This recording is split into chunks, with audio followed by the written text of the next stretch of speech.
Hola, vamos a continuar hablando acerca de la energía del campo electrostático y para comenzar quiero hacer un pequeño resumen de lo que se trató en la lección anterior. Lo primero que demostramos es que si tenemos un conjunto de cargas puntuales que hemos llamado Q1, Q2, etc., hasta Q sub n, que se encuentran en ciertos puntos del espacio representados por vectores de posición R1, R2, etc., hasta Rn. Entonces vimos que el trabajo que cuesta reunir esta colección de cargas, suponiendo que originalmente se hallan en el infinito, pero además que ya estas cargas existen como cargas puntuales. Entonces ya no calculamos el trabajo que costaría formar esas cargas puntuales, sino que directamente pensamos que ya están formadas y lo único que hacemos es trasladarlas hasta la posición en la que finalmente se encuentran. El resultado que vimos es que en ese caso el trabajo y que por lo tanto la energía almacenada en esa configuración de cargas se puede calcular así, como un medio de la suma desde i igual 1 hasta n de la carga de cada una de estas partículas puntuales por el potencial phi i, pero este potencial, como ya vimos, hay que entenderlo como el potencial que existe en la posición donde se halla la iésima carga debido a las demás cargas excepto ella misma. Entonces de esa forma no vamos a tener aquí divergencias forzosamente. Claro, si llegara a ocurrir que dos cargas de estas coincidieran en el mismo punto, entonces sí tendríamos allí dificultades. En fin, eso fue lo que encontramos por un lado. Por otro lado, vimos que si pensamos en una distribución de carga continua, que bueno, otra vez es una idealización, la carga es discreta, la carga está cuantizada, pero ya sabemos que es una idealización sumamente conveniente. Entonces vimos que la energía que se almacena al formar esta distribución, que está representada por una cierta densidad volumétrica en general, ya sabemos que aunque exista una cierta distribución superficial de carga, esas distribuciones superficiales se pueden incluir en esta ρ simplemente mediante el uso de una delta de Dirac.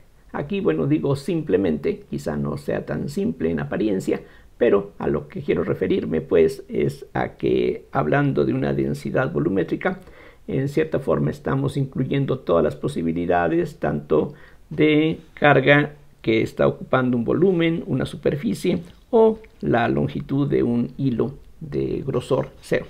Entonces el resultado al que llegamos es que pensando en que la carga está originalmente pulverizada, totalmente dispersa en el infinito y la traemos para formar esta distribución de carga, entonces vimos que el trabajo y por lo tanto la energía almacenada se puede calcular de dos maneras, como un medio de la integral de la densidad de carga por el potencial electrostático producido por esa densidad de carga.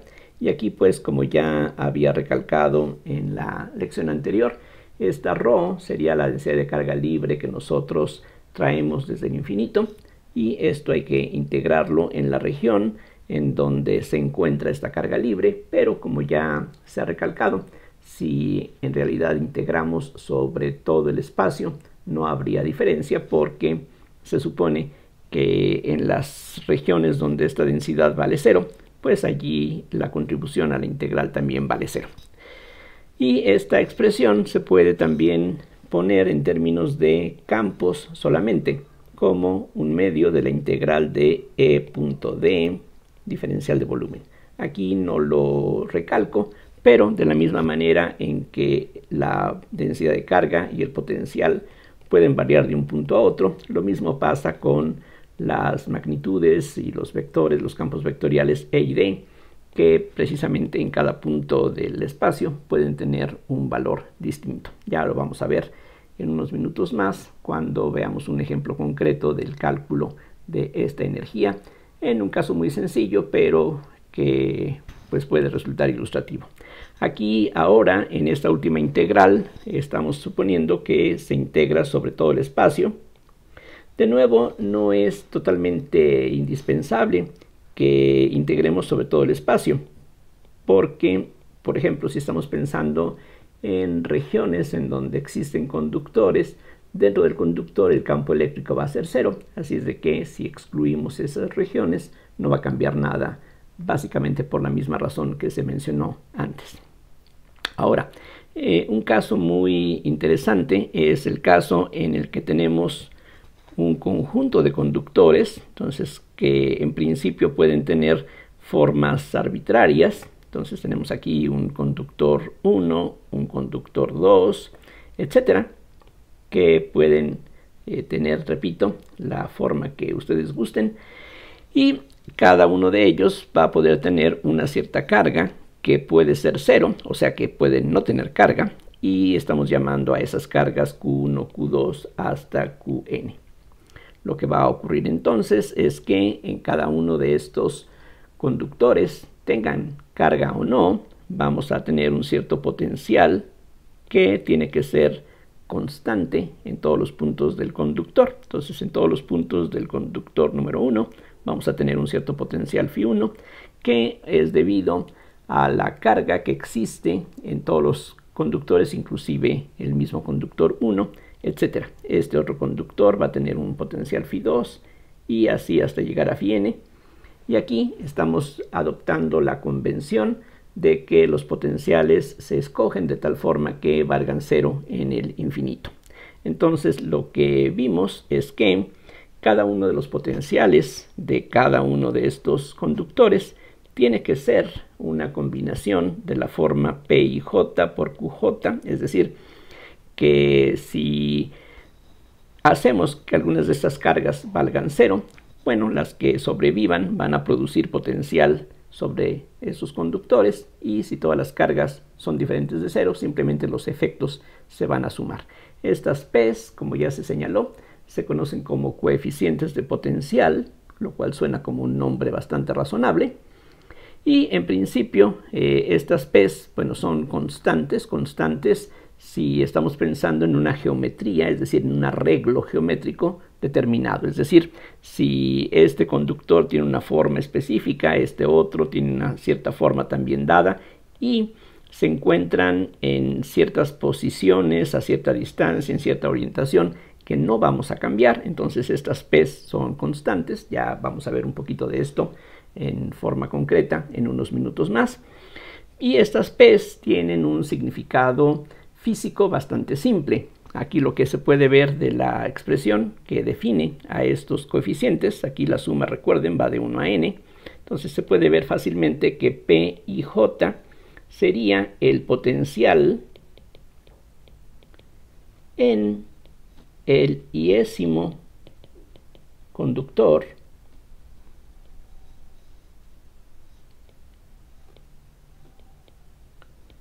si existe una carga igual a 1. En este caso pues sería un coulomb. No importa que un coulomb sea una carga quizá demasiado grande, ese sería el significado de cualquier manera de estas P's, igual a 1 en el conductor Jésimo. Suponiendo que todos los demás conductores están descargados. Con los demás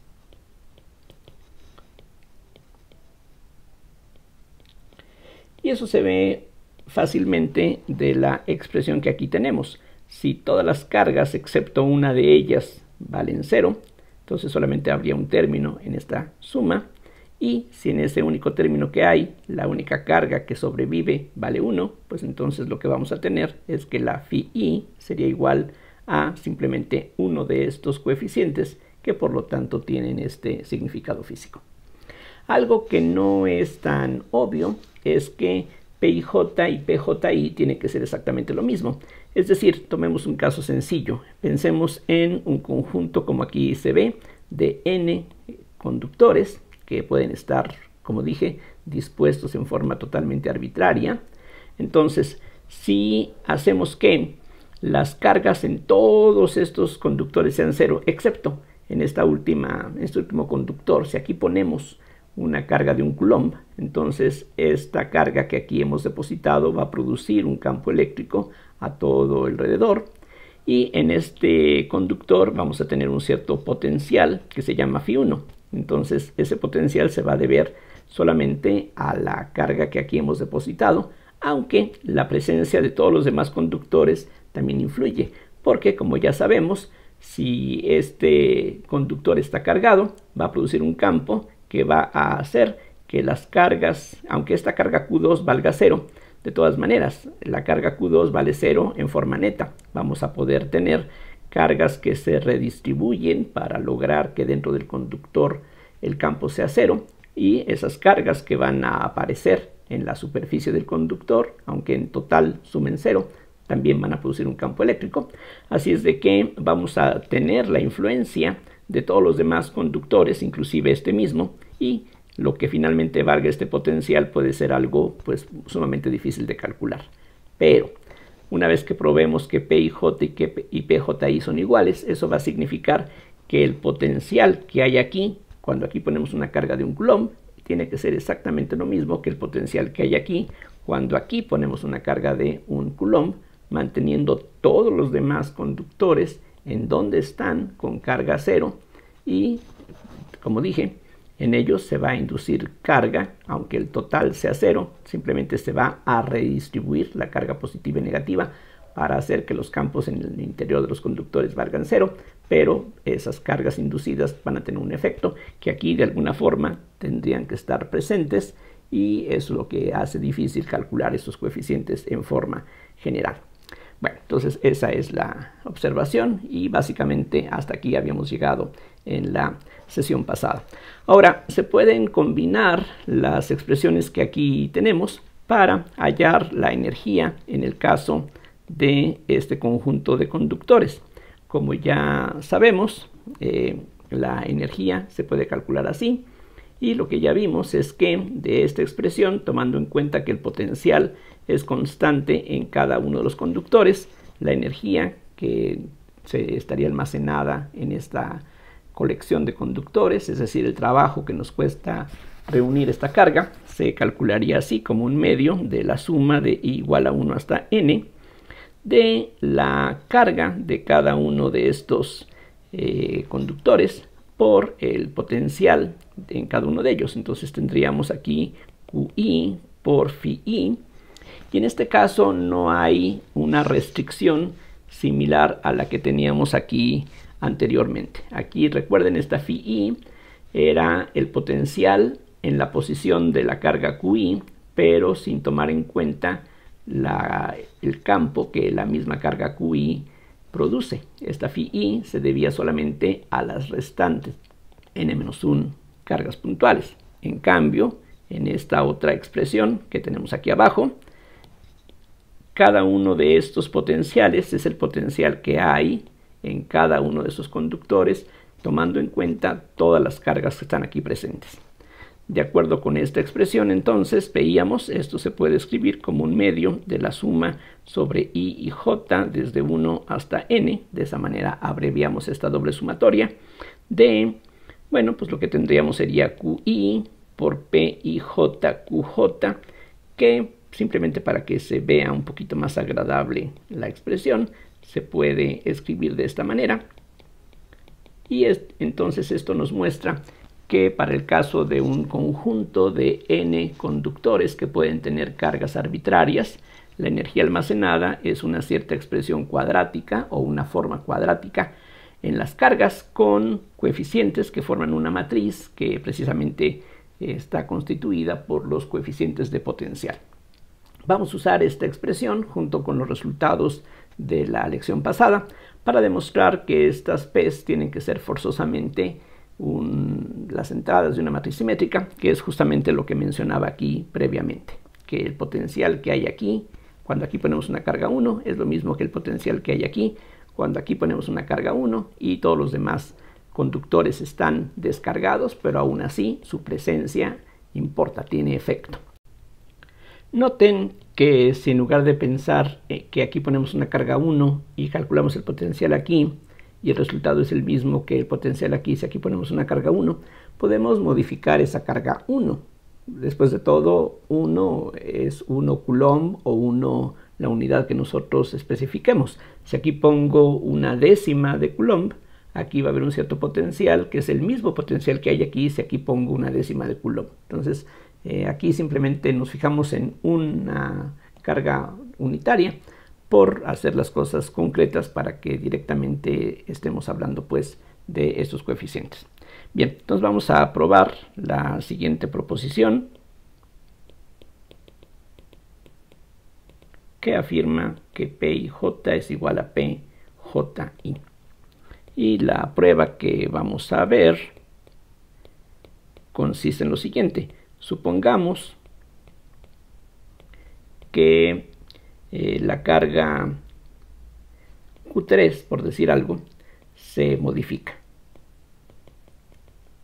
Y solamente esa. Es decir,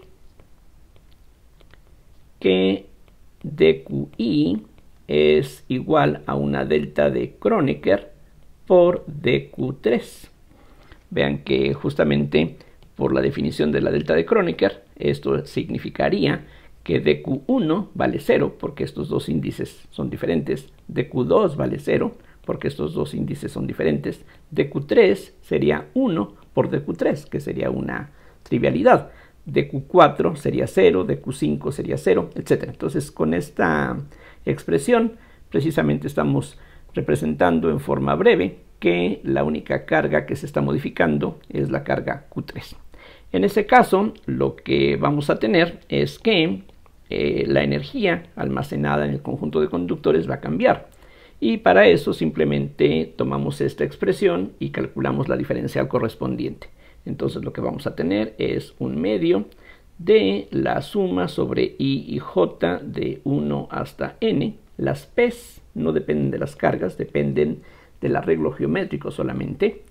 Y lo que nos queda es la diferencial de un producto, pero la diferencial de un producto ya sabemos es la primera por la diferencial de la segunda, más la segunda por la diferencial de la primera, pero aquí estamos suponiendo, estamos aquí pensando en un proceso muy particular, entonces nos va a quedar aquí P y J por QI, la dQj se puede calcular como delta J3 por dQ3 más QJ por delta I3 dQ3. Aquí estoy utilizando en dos ocasiones esta relación, en un caso con la I siendo I y en otro caso con la I sustituida por J.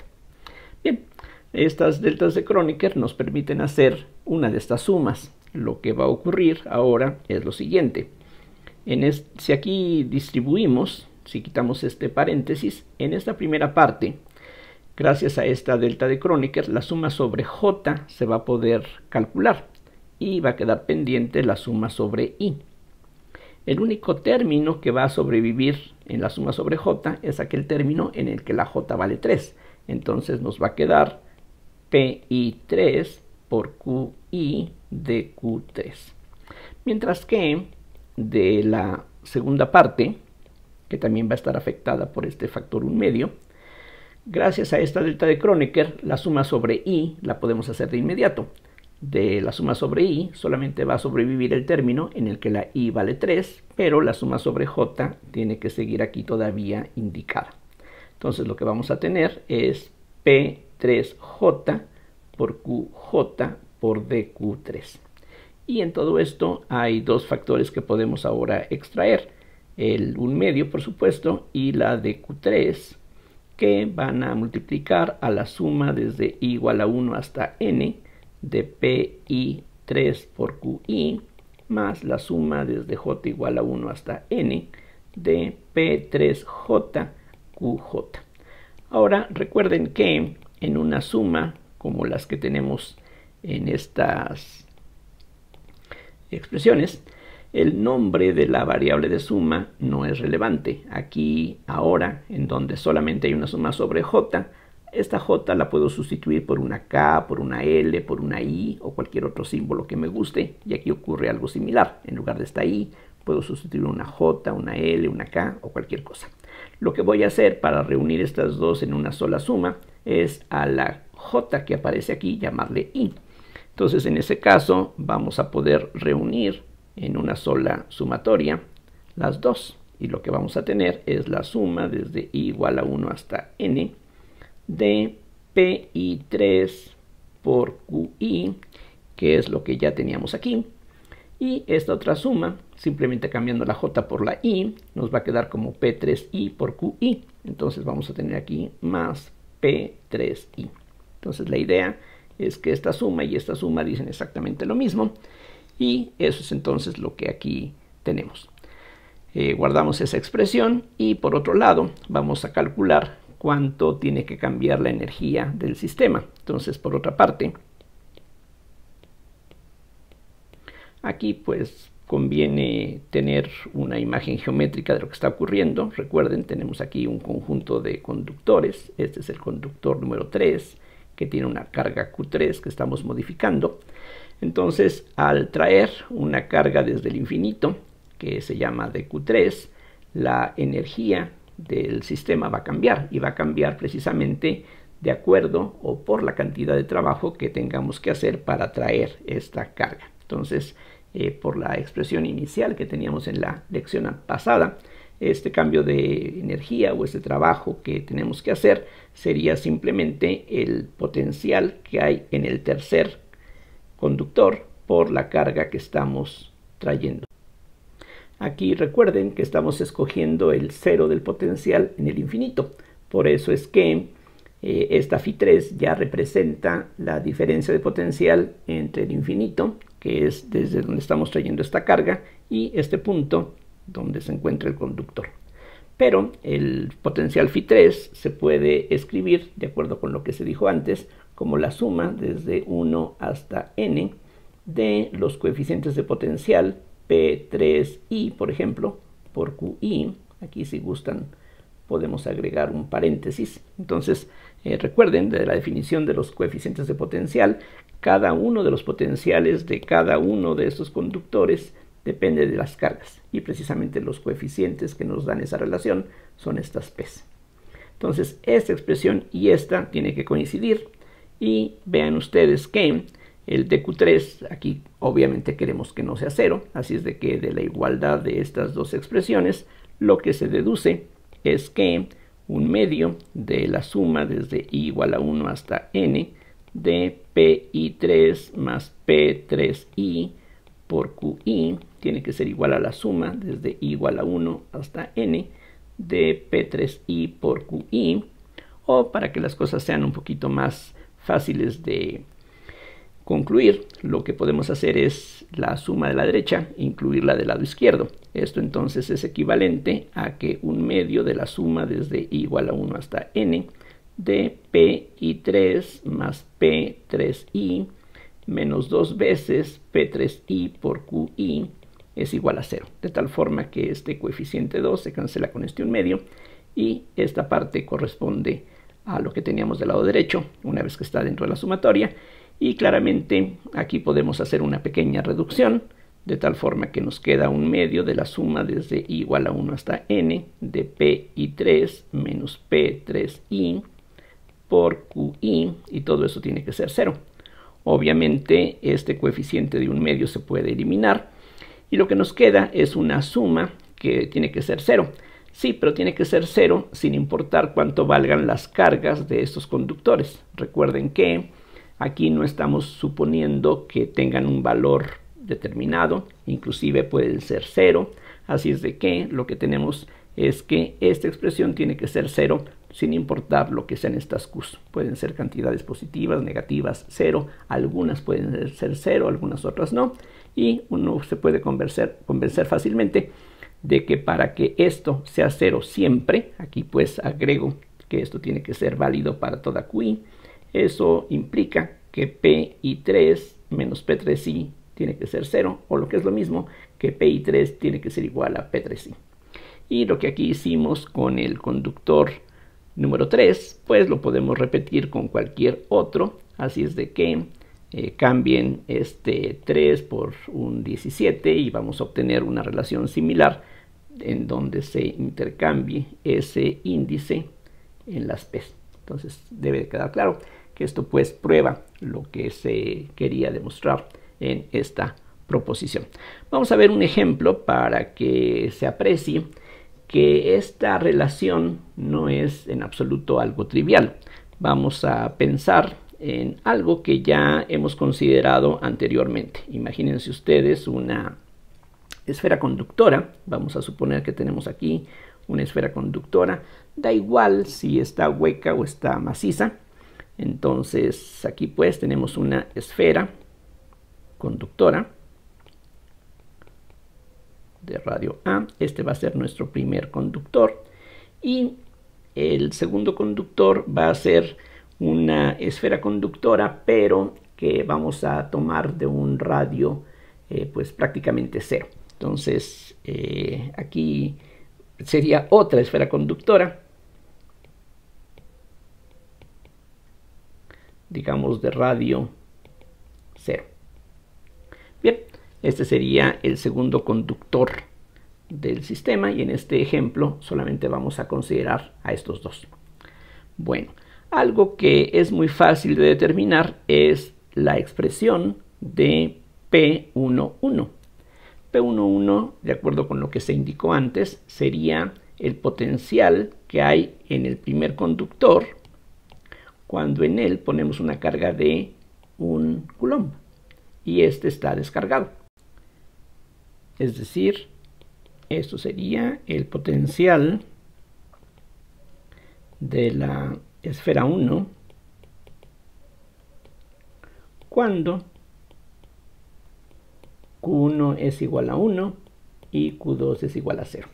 Entonces, si colocamos una carga Q1 igual a 1 coulomb aquí en esta esfera, ya sabemos que la carga se va a distribuir uniformemente porque este punto no va a influir. Piensen en esto. Si este punto no estuviera, esta esfera produciría un campo radial que equivale a que toda la carga estuviera concentrada en el centro, ya lo sabemos.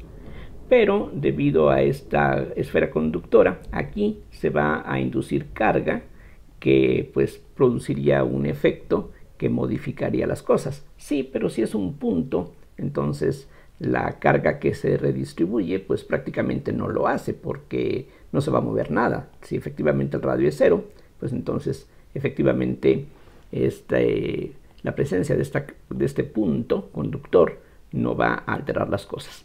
Entonces este potencial que andamos buscando sería simplemente 1 sobre 4 pi epsilon 0 por la carga que es 1 sobre la distancia que es a. Recuerden, en este punto el potencial sería simplemente el mismo potencial como si toda la carga estuviera en el centro. La distancia entonces es a. Entonces esto es lo que necesitamos.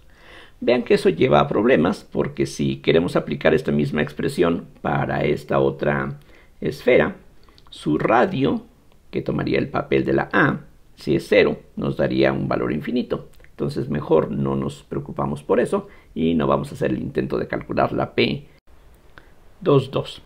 Lo que sí podemos calcular dentro de estas consideraciones sería el coeficiente de potencial P21, que sería el potencial de la esfera 2,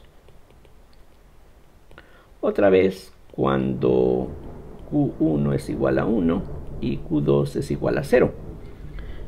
¿Qué es lo que tendríamos? Bueno, otra vez piensen que aquí colocamos una carga igual a la unidad. Esta esfera sigue descargada, por lo que al ser un punto y estar descargada, pues no va a afectar el campo que produce esta esfera. Vean que aquí es importantísima esta condición para que el cálculo sea sencillo. Entonces el potencial que tendríamos aquí se puede determinar fácilmente si le llamamos d a esta distancia. Entonces sería 1 sobre 4 pi epsilon 0 por 1 sobre d.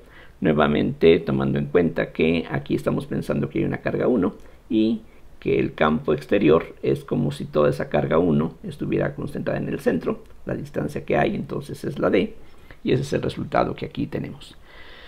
De acuerdo con lo que acabamos de probar, esto tiene que ser lo mismo que la P12 y P12 sería el potencial de la esfera 1 cuando ahora Q1 fuese 0 y Q2 fuera 1.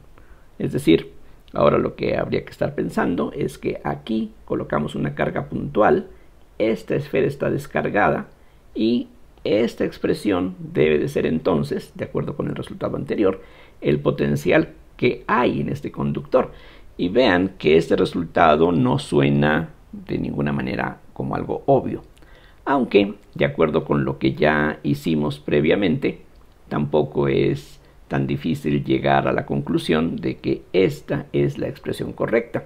Si ustedes revisan lo que vimos en una de las lecciones anteriores, la que se llamó Solución de problemas con valores en la frontera 3, en esa lección lo que vimos, aquí se los voy a presentar nuevamente, fue esto, que si teníamos una esfera conductora exactamente igual que aquí en el dibujo de arriba y colocábamos una carga Q a una cierta distancia D del centro de esta esfera que tiene un radio A, vimos que esta carga Q, si por ejemplo es positiva, va a inducir cargas sobre este conductor y el efecto de estas cargas inducidas en la esfera conductora vimos que es equivalente a que hubiese en el interior de esta esfera una carga que tiene el valor menos Q por A sobre D colocada a una distancia, que en este caso no va a ser algo importante, pero bueno, vale A cuadrada sobre 2,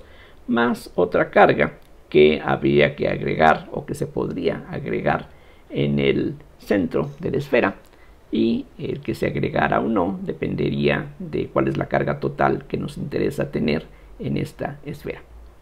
Entonces, si lo que queremos es que la carga Q1 sea 0, lo que necesitamos es que esta carga que colocamos en el centro tiene que ser entonces Q por A sobre D, para que de esa forma la carga neta sea 0 y el efecto de esta carga inducida, precisamente que correspondería a una carga total 0, pues sea equivalente en realidad a estas dos cargas que de esa forma se van a cancelar. Y si ustedes revisan la expresión que teníamos en aquella lección que mencioné, van a darse cuenta de que estas dos cargas producen efectos que dan un potencial 0 en la superficie, así es de que todo el efecto va a deberse nada más a la carga que aquí hemos agregado. Y para una carga que se encuentra en este punto, el potencial en la superficie sería, pues como ya sabemos, 1 sobre 4 pi epsilon 0 por la carga, que es Q por A sobre D, entre la distancia que hay de aquí para acá, que es A justamente, de tal manera que esto se reduce a 1 sobre 4 pi epsilon 0 por Q sobre D, pero aquí estamos suponiendo que la carga Q2 que colocamos aquí afuera vale 1, entonces efectivamente esto equivale a esta expresión. Entonces vean que para que nosotros llegáramos a estas conclusiones, pues lo que tuvimos que hacer fue fijarnos en la expresión para el potencial, que es solución de la ecuación de Laplace. El proceso fue algo largo, pero aquí por lo menos llegar a esta conclusión es algo realmente inmediato a partir de la simetría que ya hemos demostrado y, como decía, corresponde a un resultado que de ninguna manera es algo trivial. Ya para otras configuraciones geométricas, o sea, si pensamos, por ejemplo, que las dos esferas tienen radios diferentes de 0, el problema es extremadamente complicado. Todavía tendríamos simetría axial, así es de que en principio lo que hicimos en la lección sobre la solución de problemas con valores en la frontera número 3, todo este método básicamente funcionaría de manera similar, pero la situación es bastante más complicada, el problema ya no es tan pues parecido a lo que aquí hemos tratado, y pues simplemente lo que pues se puede decir es que en una situación más general, vean que aquí estamos pensando en casos muy sencillos, esferas perfectas, puntos, pero bueno, no importa cuál sea la forma de los conductores, no importa cómo se coloquen, esta igualdad entre coeficientes de potencial tiene que cumplirse siempre. Bien, vamos a ver ahora un ejemplo en donde vamos a ilustrar cómo se utilizarían estas fórmulas que vimos en la lección anterior para calcular la energía de una configuración de carga. Y el ejemplo que vamos a considerar, en donde vamos a aprovechar algunos cálculos que ya hicimos anteriormente, pues otra vez va a corresponder a esferas.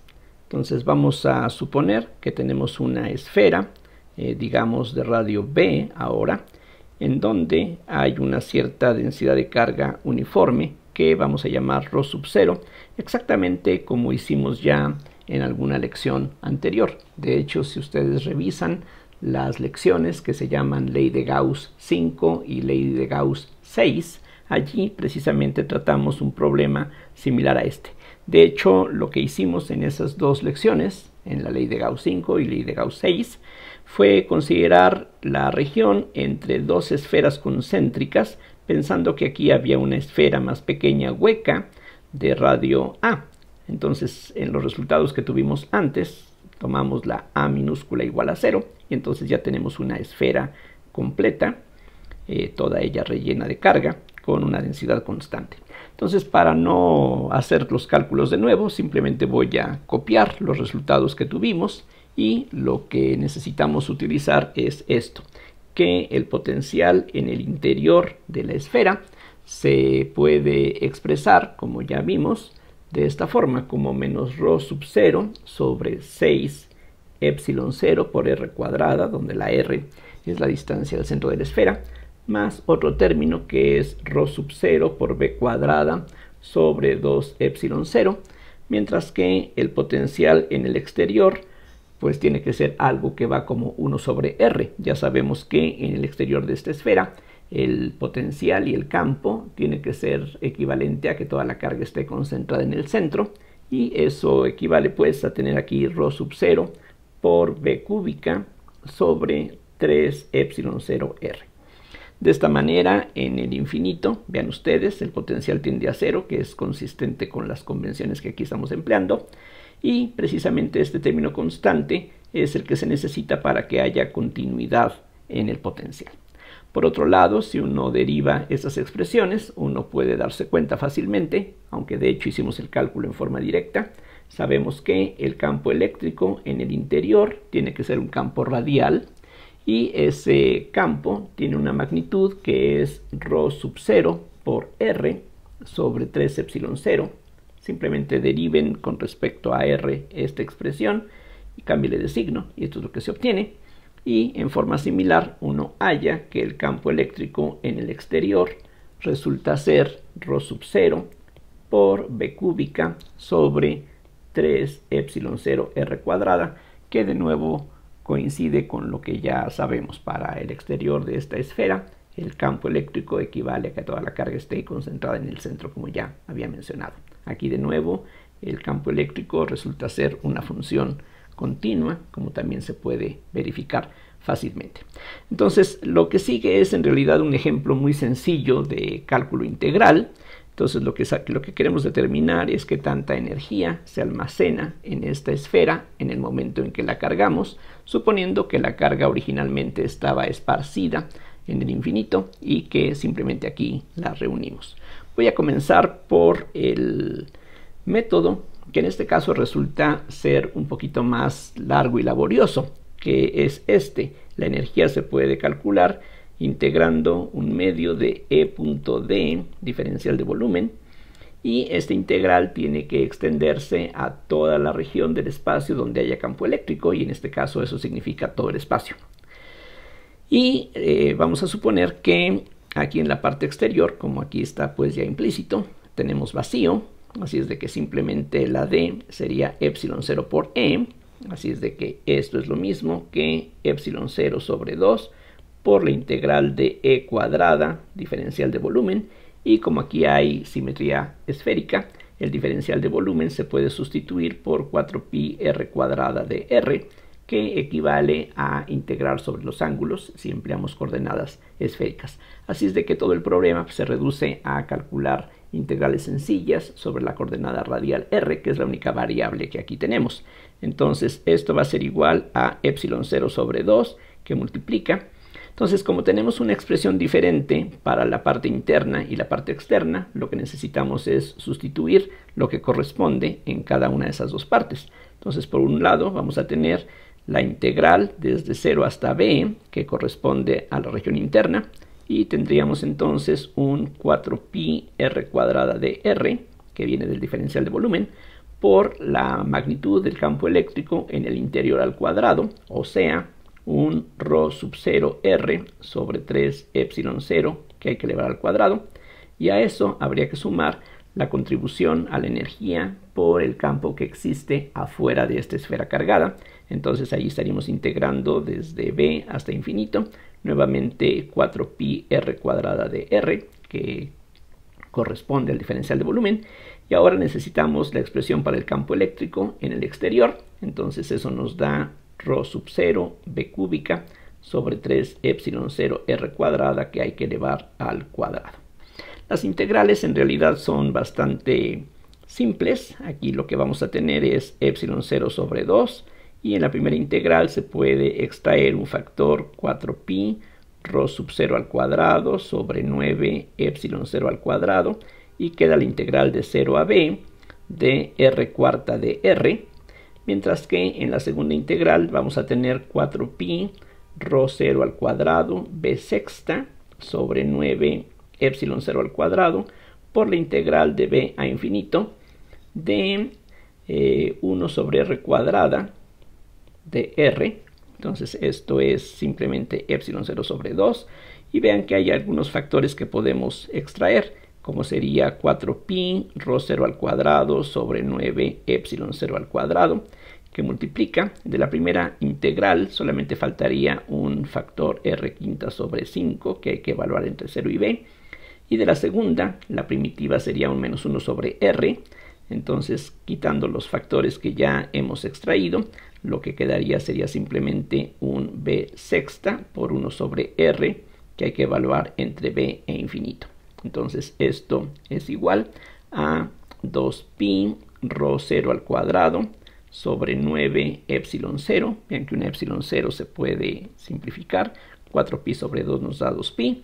Entonces eso es lo que tendríamos. Y aquí al evaluar vamos a tener un b quinta sobre 5. B quinta va a ser factor común.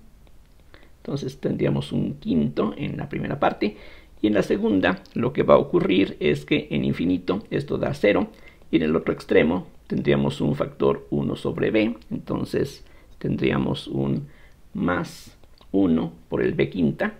Un quinto más un entero son 6 quintos. Así es de que esto se puede escribir como 2pi rho 0 al cuadrado b quinta sobre 9 epsilon 0 por 6 quintos, que se puede pues simplificar un poquito. El 6 entre 9 se puede escribir como 2 tercios, entonces tendríamos 4pi sobre 15 por rho 0 al cuadrado b quinta sobre epsilon 0.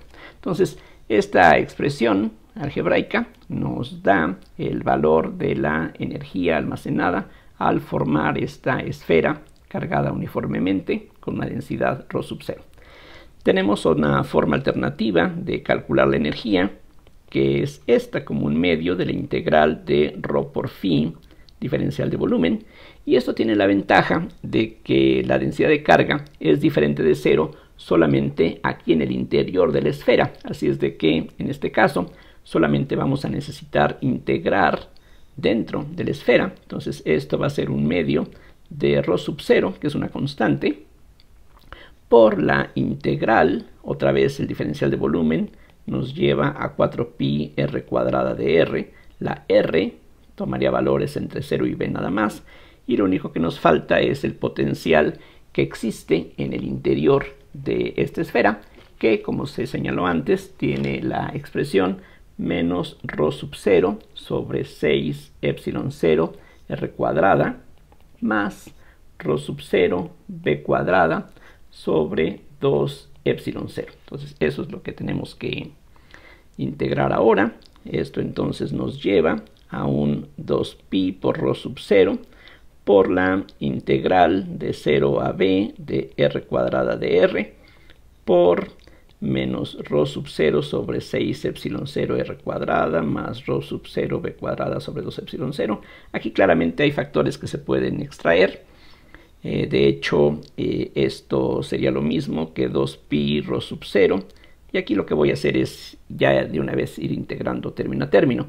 En el primero tendríamos menos rho sub 0 sobre 6 epsilon 0 por la integral de r cuarta de r, que nos lleva a un r quinta sobre 5, que al evaluar entre los límites se reduce a b quinta sobre 5.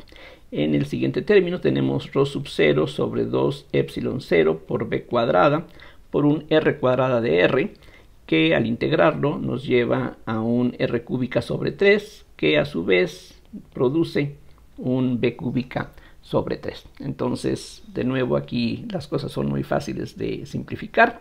Lo que tendríamos sería un 2pi rho sub 0 al cuadrado. Vean que también b quinta se puede extraer. Y tendríamos, por ejemplo, un 6 epsilon 0 como denominador común. En el primer caso, lo que quedaría, una vez que hemos extraído la rho sub 0 y el epsilon 0 y la b quinta, quedaría un factor de menos un quinto. Y en la segunda parte, una vez que también factorizamos rho sub 0 b quinta sobre 6 epsilon 0, nos queda un entero. Entonces eso se reduce a 4 quintos. Todo esto es 4 quintos, de tal manera, ya para terminar, que todo esto es equivalente a 8pi rho 0 al cuadrado b quinta sobre 30 epsilon 0, pero sacando mitad a numerador y denominador. Abajo queda 15 epsilon 0, arriba queda 4pi rho 0 al cuadrado b quinta, y lo que podemos confirmar es que efectivamente es el mismo resultado que habíamos obtenido anteriormente. Aquí simplemente vale la pena recalcar que esto nos lleva a la conclusión de que la energía que se tendría que utilizar para formar una carga puntual es algo infinito. Aquí no lo parece, aquí da la impresión de que al hacer tender la B a 0, todo eso tiende a 0. Sí, porque estamos poniendo el resultado en términos de la densidad de carga, pero esto se puede escribir también en términos de la carga total de la esfera, y en ese caso lo que queda es esto. Esto equivale, como fácilmente vamos a ver, esto es 4pi sobre 15 epsilon 0 por b quinta. Entonces recordemos que la carga total que tiene la esfera, aquí lo hago al margen, es 4/3 de pi por b cúbica, que es el volumen de una esfera de radio b, por rho sub 0. Así es de que la densidad de carga se puede escribir en términos de la carga total y sería 3 por q sobre 4 pi b cúbica, que hay que elevar al cuadrado para tener la densidad al cuadrado. Vean que aquí pasa el factor de 3, 4 pi b cúbica pasa dividiendo, y una vez que esto se simplifica, lo que tenemos es 4 pi por 9 q cuadrada b quinta, pero en el denominador tenemos un b sexta, de tal forma que queda una b solamente, y tendríamos además un 15 epsilon 0 por 4 pi al cuadrado. Si simplificamos esas expresiones, eso nos va a dejar con un 4 pi epsilon 0 en el denominador por un factor de b también allí, y estos 9 quinceavos, si dividimos numerador y denominador entre 3, equivale a un factor de 3 quintos, como pueden ver fácilmente. Así es de que esta sería la energía que está almacenada en una esfera cargada uniformemente de radio B, que aquí aparece en el resultado, y de carga total Q. Entonces, si queremos que se tenga una carga puntual con un valor de la carga finita, pero un radio 0, entonces la energía necesaria para formar esa configuración es infinita. Entonces ese es el problema aquí que se puede apreciar si queremos pensar en cargas puntuales, que tiene que ver un poquito con lo que he estado recalcando en esta y en la lección anterior, que en algunos de los cálculos, como vimos en el primer cálculo de la lección pasada, no estábamos tomando en cuenta la energía que está ahí almacenada en la elaboración de cargas puntuales, que de acuerdo con lo que aquí vemos tendría que ser una energía infinita si efectivamente se trata de cargas puntuales. En fin, bueno, vamos a dejar aquí esta lección, ya está un poquito prolongada, así es de que, bueno, eso sería todo por ahora. Muchas gracias por su atención y hasta la próxima.